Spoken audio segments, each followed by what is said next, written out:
दोस्तों नमस्कार। आपका यकीन हो के official YouTube channel laptop repair ज्ञान पे स्वागत है। दोस्तों, मैं आपके लिए डेली कुछ ना कुछ ज्ञान की बातें करता रहता हूँ और कुछ ना कुछ आपको लैपटॉप के बारे में, रिपेयरिंग के बारे में बताता रहता हूँ। आगे भी बताता रहूँगा।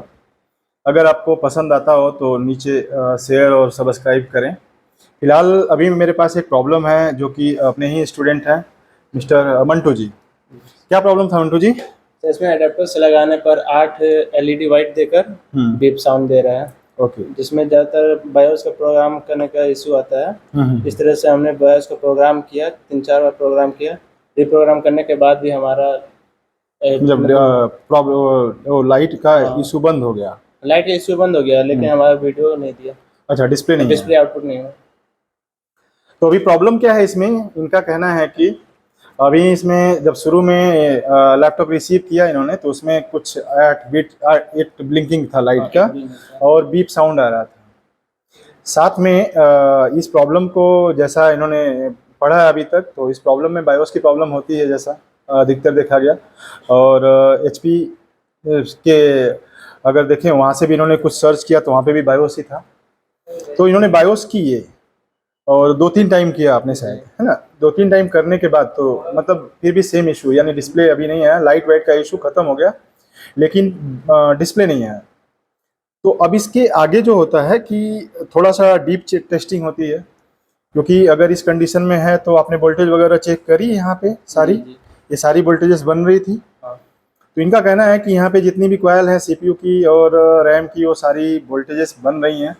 तो यानी कोई ना कोई एक सिग्नल का इशू हो सकता है। तो हम लोग सीधे डायरेक्टली कुछ चीज़ें चेक करेंगे फिलहाल। तो एक बार हम लोग इसको एक बार टेस्ट करते हैं सेम मोड पे।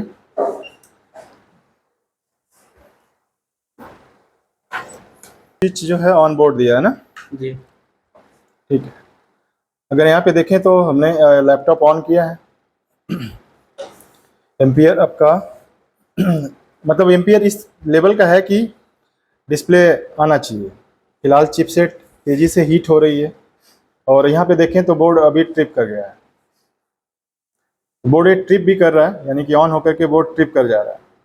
तो चलिए अब इसको हम लोग थोड़ा फाइंड आउट करेंगे यहाँ से। तो जैसा आप अगर देखें यहाँ पे ऑन बोर्ड, तो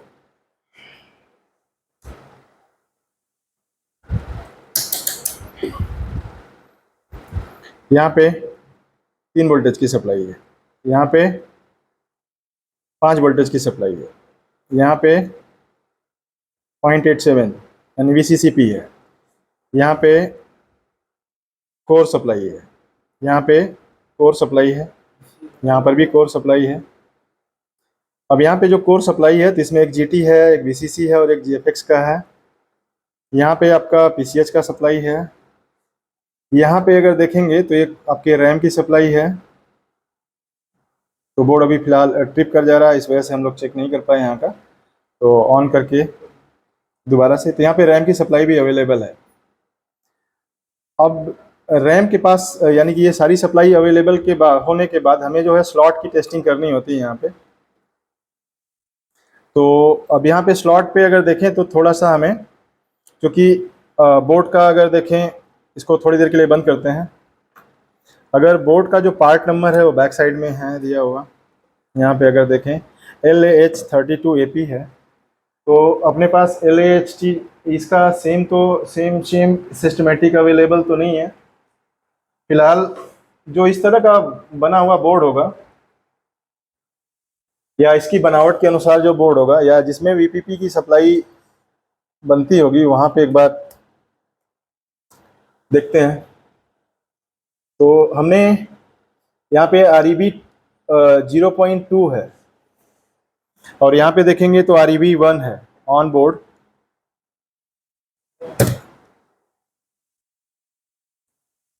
तो इतना तो कंफर्म है कि इसके जो पार्ट्स हैं, कंपोनेंट्स के जो नंबर है वो मैच नहीं करेंगे।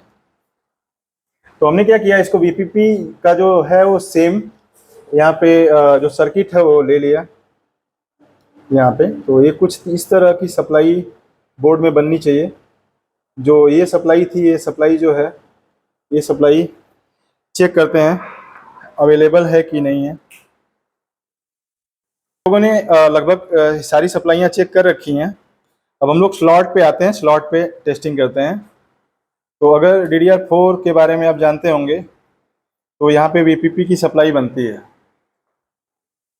पिन नंबर 190 257 और 259 पे। तो यहाँ पे आपको 260 दिख रहा होगा और 260 के नीचे आपको 258 मिलेगा। तो इसके अपोजिट हम इस वाले स्लॉट में चेक कर लेते हैं, क्योंकि अगर यहाँ पे ये 260 होगा तो फिर इसकी जो स्लॉटिंग होंगी यहाँ पे, यानी ये सप्लाई अगर देखें तो मल्टीमीटर में ये सप्लाई मिसिंग है।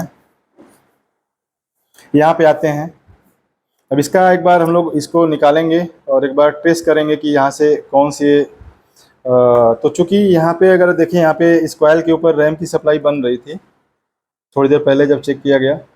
तो यहाँ पे अधिकतर क्या होता है कि वो सर्किट आसपास में ही लगी होती है। तो जैसा सिस्टमेटिक के थ्रू जो देखा गया तो कुछ ये 6 पिन का यही लग रहा है, लेकिन जो नंबर है वो नंबर मैच नहीं कर रहा है। यहाँ पे जो नंबर दिया हुआ है वो नंबर मैच नहीं कर रहा है, लेकिन है यही।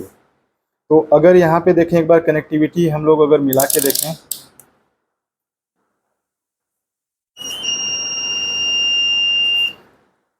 तो अगर हम लोग यहाँ पे हमने देखिए जो पिन नंबर है वो 297 पे ही एकदम रखी हुई है, 257 पे ही रखी हुई है, 259 पे। तो यहाँ पे और यहाँ पे ये जो कॉइल आउटपुट दे रही है इसका कनेक्टिविटी है, यही सप्लाई जो है यहाँ पे नहीं बन रही थी। अगर यहाँ पे देखें तो इस एरिया में काफ़ी फंगस है, यहाँ पे देखेंगे इधर काफ़ी फंगस है। इसको अच्छे तरीके से एक बार क्लियर करते हैं। अगर यहाँ पे देखें तो इस फंगस में है ना, यानी कि अगर इसको हम लोग थोड़ा साफ वाफ करते हैं तो ये जो NPC दिख रही है ये पूरी टूटी पड़ी हुई है। यहाँ पे देखिए, यहाँ देख रहे हैं, यहाँ पे ये पूरा आपको दिखाई दे रहा होगा अगर आप कैमरा अच्छे से लगाते हैं तो टोटली बाहर ही निकालते हैं। अभी यहाँ पे अगर देखें तो ये दोनों जो ट्रैक है वो सही है। यहाँ पे जो रेजिस्टेंस है अब उसको एक बार चेक करते हैं यहाँ से कि इन सब में तो प्रॉब्लम नहीं है।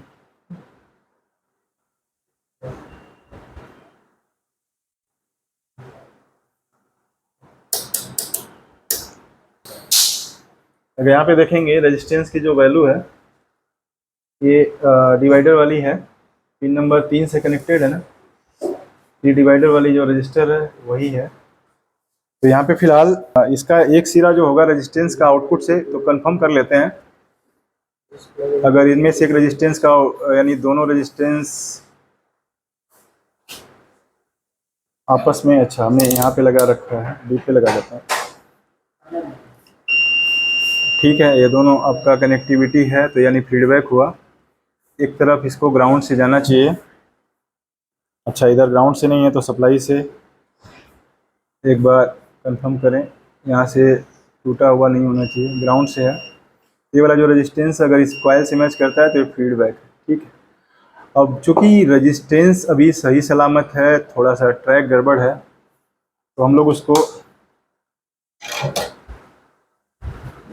जो थोड़ी थोड़ी अभी गंदी हो रखी है इसको हम लोग सही कर देते हैं।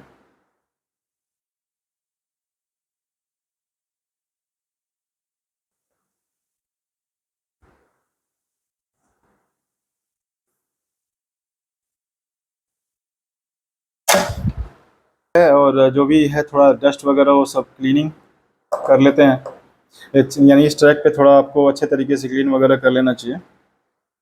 अब यहाँ पे लोग एक बार बोर्ड ऑन करते हैं और दोनों पॉइंट पे चेक करते हैं, इसको वोल्टेज मोड पे रखते हैं और बोर्ड को थोड़ा ट्रिगर देते हैं पीछे से। बोर्ड ऑन हो चुका है, एक बार ऊपर जाएगा और ऊपर जा कर के अगर नीचे आता है तो यानी ये सप्लाई अपनी बन चुकी है। वैसे ही तो देखें यहाँ पे, अगर देखें तो यहाँ पे आपकी 2.5 वाली सप्लाई आ गई कम्प्लीटली। अब एक बार रैम स्लॉट पे आ जाते हैं, तो अगर यहाँ पर भी आप देखोगे तो अभी इस पिन के ऊपर भी आपकी सप्लाई आ चुकी है जो कि मिसिंग थी। तो ये एक छोटा सा प्रॉब्लम था, यानी कुछ भी करने की ज़रूरत नहीं पड़ी। तो मंटू जी एक बार तो फिलहाल डिस्प्ले, अगर इसको थोड़ा एक बार ऊपर उठाइए डिस्प्ले को।